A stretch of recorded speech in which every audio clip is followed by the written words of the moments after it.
كنت دايما بجرب أي طباخ جديد يجي عندي الأول، لأن التجربة دي كانت بتبقى هي متوقف عليها إنه يشتغل أو لأ. الصراحة آخر طباخ جبته كان فعلا لازم يشتغل بأي شكل. صاحبة القصة بتقول اسم مدام نيرة. عشت حياتي بكل حرية وما كنتش معترفة بأي حاجة اسمها عادات أو تقاليد، وكل ده ما كانش فارق معايا بعد طبعا اللي أهلي عملوه فيا، واللي كانوا أصلا السبب في كل اللي أنا بقيت فيه من حاجات كتير جدا مرت عليا في حياتي. كنت لسه صغيرة بنت 17 سنة، وتقدم لي راجل خليجي، وده كانت بتجيبهولنا الست أم حسن. كانت دايما مسؤولة عن بنات المنطقة كلها. أي بنت تطلع جميلة كده ورجلها شايلاها كانت دايما تجيب لها عريس. وطبعا أهلي ما كانوش لاقيين ياكلوا، بمعنى كلمة مش لاقيين ياكلوا يعني فعلا في ناس كانت بتنام من غير عشاء. وكداب اللي كان يقول مفيش حد بينام من غير عشاء، الكلام ده مش حقيقي. كنا 6 بنات، والأب طول الليل والنهار بيشرب كل حاجة. عايزة أقول لكم مش حاسس بالدنيا، وطول الوقت تعبان، وطول الوقت مطلوب مننا إن احنا نبقى مسؤولين عن الأكل والشرب والديون والمصاريف والسكن، وده حاجة بقى في قطاية كل البشر. كنت أنا لسه الكبيرة اللي مسؤولة عن كل دول. ليه؟ هو أنا اللي خلفتهم؟ هو أنا اللي اتجوزت وجبتهم؟ كنت دايما الصراحة متضايقة من الموضوع ده، وما كنتش بقى زي الجماعة اللي بيقولك تضحي بنفسيها وعشان خواتها وعشان أمها والحاجات دي. لأ، أنا شايفة إن كل واحد لازم يقوم بدوره ومهامه في الحياة، ومفيش حد ليه ذنب إنه يشيل مسؤولية حد تاني، أو إن هو يكون مسؤول عن أي حاجة تانية. الموضوع ده بيضايقني طول عمره جدا. طبعا هنا لما تقدم لي العريس، الست ماما وبابا قبضوا المهر، وانا ما شفتش منه اي حاجة، وخرجت بعدها بيومين بس من غير حتى شنطة هدوم، بالفستان اللي عليا. وفضل الفستان ده عندي وشايلاه لحد دلوقتي، لاني كنت حاسة ان هو الحاجة الوحيدة اللي كانت دايما كده بتشاركني كل حاجة مزعلاني. ودخلت انا مع العريس، اخترت كل حاجة تخصني ليلة فرحي، وكنت من جوايا مش موجودة على الدنيا خالص، ولكن كنت خلاص قلت ان انا ماليش اهل، والناس دي انا مش هعرفها تاني، بسبب ان انا حسيت قد ايه انا بالنسبة لهم ولا حاجة في اول الزمن واخر الزمن. وقررت ان انا خلاص هقطع علاقتي بيهم نهائي، ومش عايزة اشوفهم تاني، ومش عايزة اعرف عنهم حاجة، ومش عايزة اسمع حتى اخبارهم ايه. وده فعلا اللي حصل. وحلفت بقى ان انا لازم جوزي يبقى مرضي، وكمان يأمني على قد ما اقدر، وان الحياة فلوس وبس وحرية.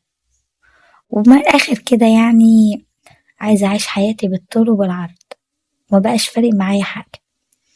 أنا من يومي وأنا فعلا كنت جميلة جدا، لكن كنت عارفة قيمة نفسي كويس، وما كنتش بعمل أي حاجة غلط ولا أي حاجة تقل مني.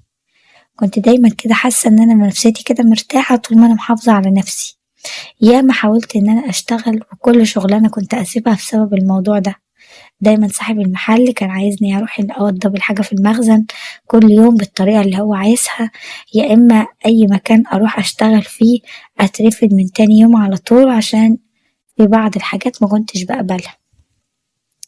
ومر عليا حاجات كتير ملهاش اول من اخر، ولكن كنت طول الوقت فاهمة ان اول حاجة وقاعدتي في الحياة نفسي، ان انا احافظ عليها عشان ابقى حاسة ان انا مرتاحة ومبسوطة بأقل الاشياء. وكان عندي مبادئ كتير جدا كنت حابة ان انا اعيش بيها، لكن مع الاسف الظروف والدنيا والاهل مدونيش فرصة ولا 1% ان انا اقدر اعيش بالظروف دي، المبادئ دي. وكل المبادئ دي اتغيرت بمجرد ما اتجوزت واحد متجوز 3 غيري، وانا مجرد كمالة مش اكتر. كان شرط عليا من اول ما اتجوزنا ان مفيش خلفة، وان عندي اولاد كتير، وانه متجوزني عشان بس اراعيه واخلي بالي منه، وطول الوقت أخليه مبسوط، لكن أكتر من كده لأ. وفعلا أهلي وافقوا على كل اللي اتقال لهم، إن أنا ما أجيبش أولاد، إن أنا هتجوز فترة معينة، إن أنا كل حاجة، إن أنا أقوله زي ما انتوا عايزين. وفي الوقت ده ما كانش عندي أي حل غير إن أنا أوافق وأحاول إن أنا أعمل كل حاجة تفيدني.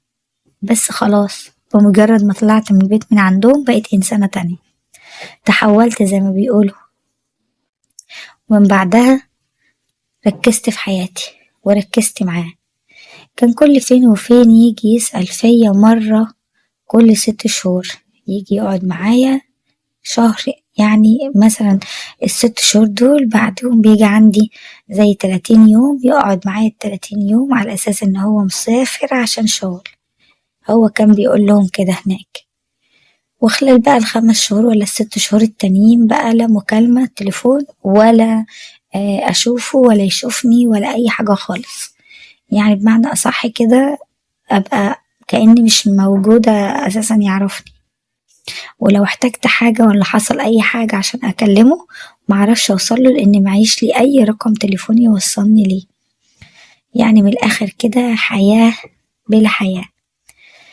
المهم كنت في الأول طبعا الموضوع لسه جديد عليا، كنت زهقانة جدا ومش عارفة أعمل إيه. طبعا أنا طول الوقت حاجتي كلها بتجيلي بالكراتين اللي ملهاش عدد، بخصوص يعني الأكل والشرب والبيت والحاجات الالتزامات الشخصية دي كلها. أنا أصلا تقريبا ما كنتش بحتاج ولا حتى كيس ملح من بره، ما كنتش بحتاج أي حاجة.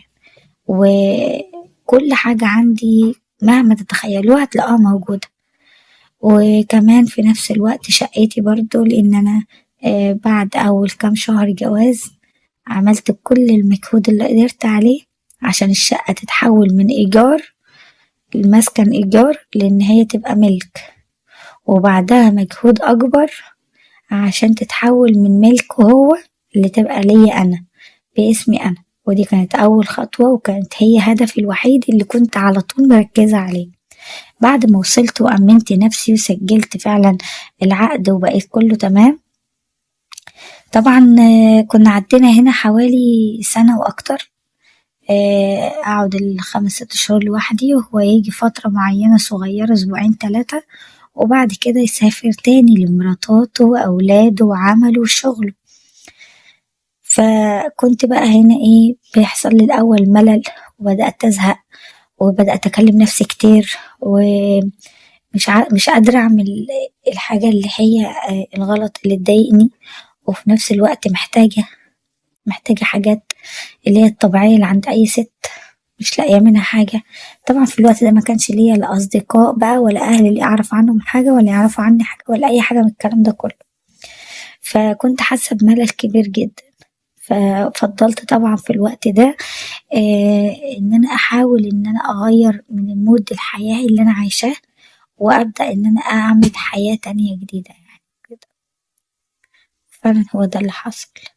قررت إن أنا أخلق لنفسي حياة جديدة أقدر أعيش. بعدها على طول قررت على طول إن أنا أنزل، وأول حاجة أعملها شوبينج جديد لأول مرة في حياتي أفكر أعمله. كان عبارة بقى عن فساتين شيك قوي وحاجات كتير أوي تخص الخروج، بس ستايل غير الستايل. يعني الستايل الجديد ده كان اللي هو حر بقى، اللي ألبس فيه زي ما أنا عايزة، مش الستايل القديم اللي هو الحجاب والعبايات والدرسات والكلام ده خالص.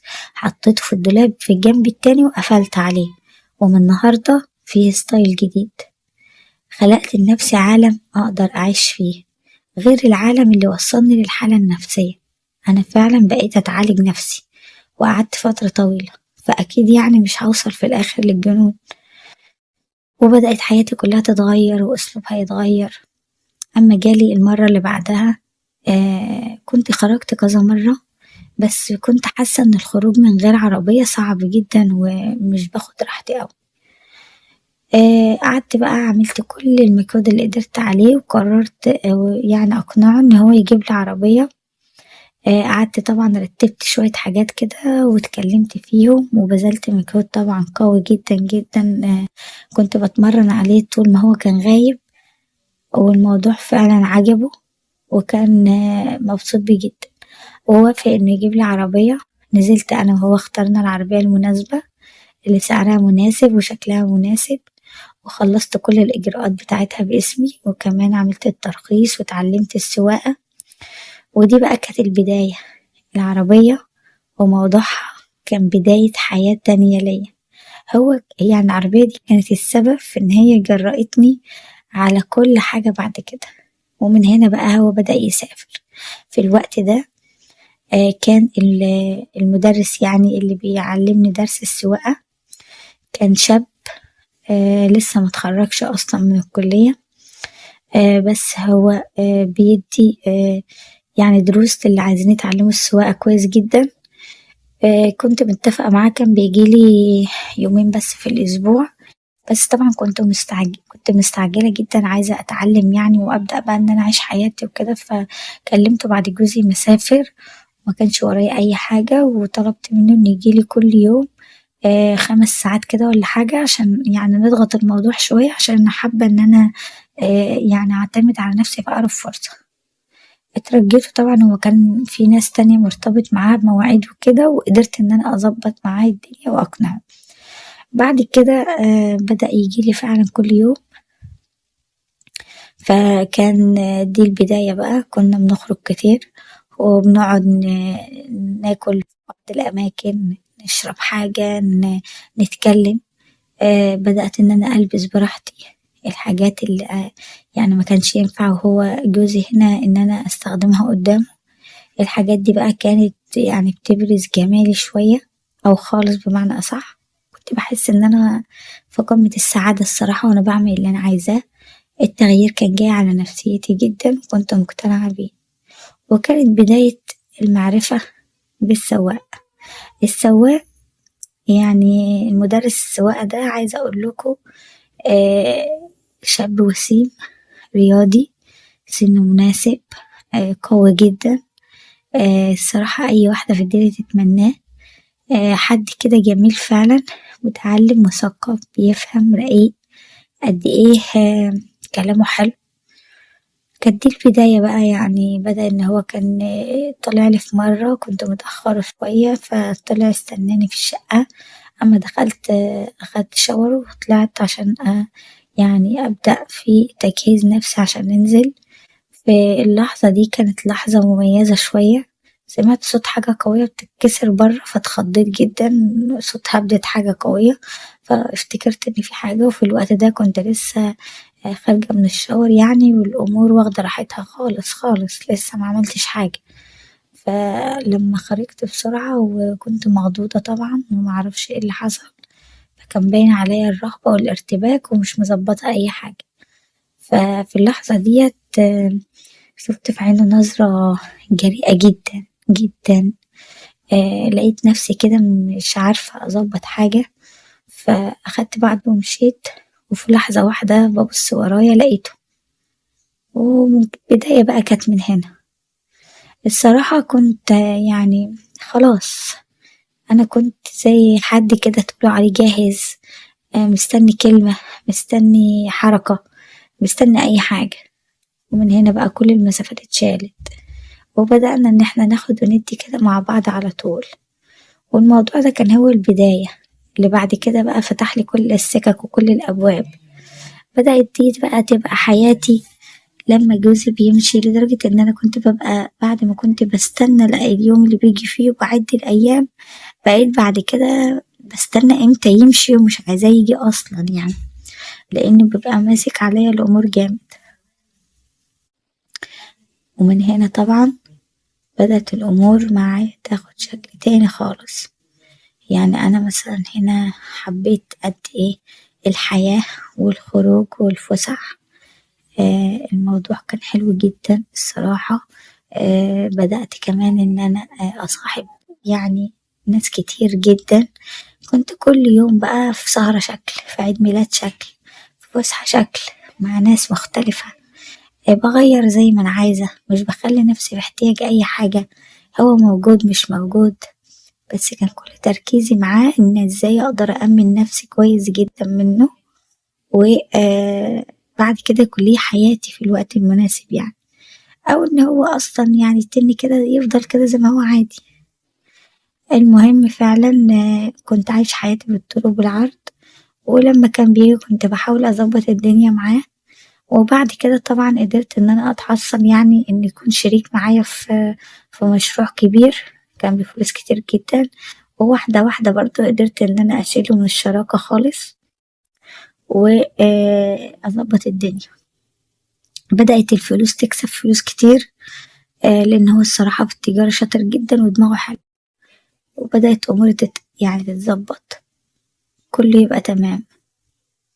فقررت إن أنا بقى أنقل في مكان كبير شوية وأوسع، وطلبت منه إنه يجيب لي يعني بيت كده يكون حلو في مكان مناسب، مدينة كده تكون راقية، وفعلا ده اللي حصل. ولكن كان المكان أو الفيلا كبيرة جدا عليا أقعد فيها لوحدي، فكنت جايبة فيها بحب أنا الطباخ اللي عندي يكون راجل، ما أحبش إن هي تكون ست لأنهم بيبقوا شاطرين جدا في عمايل الأكل. أما من ناحية بقى الستات وكده أنا ما بحبش خالص يبقى موجود أي نوع ست من الستات غير أنا بس. ومن اللحظة ديت بقى كان هو بيسافر وبيسيبني، لكن الطباخ والجنايني كانوا بيبقوا موجودين معايا على طول، محدش فيهم بيمشي، مقيمين يعني بمعنى أصح. بس طبعا في يوم كنت يعني مروحة مش قادرة أتحمل وجايبة آخري خالص، وقررت ساعتها إن أنا أتعشى وأنام، لكن ما كانتش أبدا طالبة معايا إن أنا أكل لوحدي، كنت محتاجة حد ياكل معايا، فصممت إن الطباخ يقعد وياكل معايا.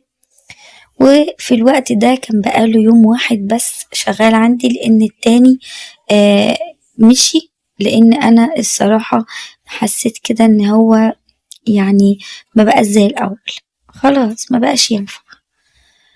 في الوقت ده حصل يعني حاجات كانت مش بإرادتي، ولكن هي حصلت، ومن ساعتها الصراحة وأنا اتفاجئت بالقدرات، واتفاجئت كده بالثقة في النفس، واتفاجئت بحاجات كتير جدا اكتشفتها في اليوم ده، ومن ساعتها وبقينا على طول مع بعض.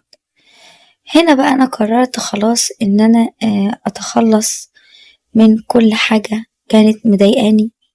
حسيت إن أنا إخواتي بعد كذا سنة وحشني جدا، نفسي أعرف أخبارهم بقت إيه، اتجوزوا ولا لأ، حياتهم بقت ماشية إزاي. الصراحة أنا ما أقدرش أقول غير إن أنا فعلا كنت غلطانة لأن أنا ما تابعتش أخبارهم من الأول، من كتر اللي جرالي ومن كتر ما كنت أنانية شوية، إن أنا يعني من اللي اتعمل فيا حسيت برضو إن أنا يعني مش عارفة أنا كده يعني أبقى ظلمهم أو ظلمة نفسي، مش عارفة. لما رجعت عرفت إن بابا توفى، ولقيت والدتي تعبانة جدا ما بتتحركش من الفراش، ولقيت واحدة من اخواتي اتجوزت واتطلقت، وواحدة تانية يعني مشيت ماشية مش تمام. لقيت حياتهم كلها الصراحة يا ريتني ما فكرت أسأل عنهم، بس زعلت جدا لأن حسيت إن أنا كان عليا دور كبير، والمفروض إن أنا برضو كنت سألت عنهم بدري عن كده. الصراحة أما رحت وشوفت الحال ده كانت والدتي زعلانة مني جدا، لأن أنا ما كنتش بسأل عنهم وما كانش يعرفوا عني حاجة، وأنا كنت طالبة كده كمان من جوزي، وهو كان مبسوط بالموضوع. قعدت اعتذرت لها كتير جدا، وحاولت طبعا إن أنا أغير من وضعهم. أخدتهم عندي الشقة القديمة اللي أنا كنت متجوزة وقاعدة فيها، وهي كانت بعفشها بكل حاجتها مش ناقصها أي حاجة، كانت في مكان كويس وكانت واسعة جدا ومناسبة ليهم. وفي نفس الوقت برضو بدأت إن أنا أقعد أختي اللي متبهدلة في الشغل ديت، وأنظم الدنيا على قد ما أقدر.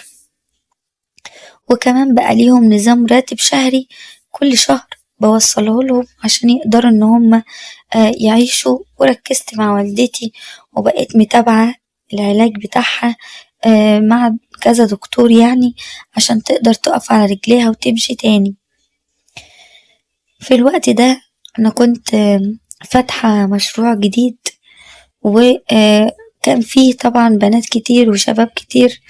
هو كان مصنع تفصيل يعني القماش وكده، ونظام العبايات البيت الجميلة دي، لأن هي كانت شغلتي أصلا من الأساس، وكان حلمي إن يبقى عندي مصنع صغير كده. في يوم حد بقى كان لسه مخلص دراسة، وطبعا مفيش شغل بالشهادة بتاعته، فكان متعلم ومثقف جدا، وكان في الحسابات ملوش حل. كنت الصراحة عاجبني جدا طريقته وأسلوبه، وكان دايما كده طريقته ناجحة. كان هو اللي شايل الشغل زي ما تقولوا كده دراع اليمين. كان بعض الأحيان بيقعد ويتكلم معايا ويشرح لي وجهات نظره، وإزاي إن احنا نوسع شغلنا، وإزاي إن احنا نستفاد أكتر، وإزاي إن احنا نعمل ضعف الفلوس اللي موجودة معانا والحاجات دي كلها. كنت ببقى معجبة جدا الصراحة بطريقة تفكيره، كانت حلوة جدا. بس مع مرور الوقت بقى اكتشفت إن هو يعني في حاجات كتير قوي تشبه الشخص الطموح، زي ما أنا كان نفسي بالظبط إن أرتبط بشخص طموح وشخص كويس وشخص ذكي وبيفهم. بدأت الأمور تتطور معانا من لحظة ما جه طلب مني مبلغ كبير شوية عشان أخته كانت تعبانة ومحتاجة عملية ضروري، ومن هنا أنا وقفت معاه بكل التفاصيل، يعني رحت معاه واديته فلوس وعملت معاه المطلوب كله. في اللحظة ديت يعني بدأت الأمور بينا تقرب المسافات يوم عن التاني. في الأول أنا كنت فاكرة إن ده مجرد إعجاب وإن الموضوع عادي، لكن بعد كده اكتشفت إن هو حب، ولكن هو مفيش أي حاجة يعني من اتجاهه ناحيتي أنا. الحب من طرف واحد بس، لكن مش عارفة أعمل إيه أو أقوله إزاي. هي دي حكايتي.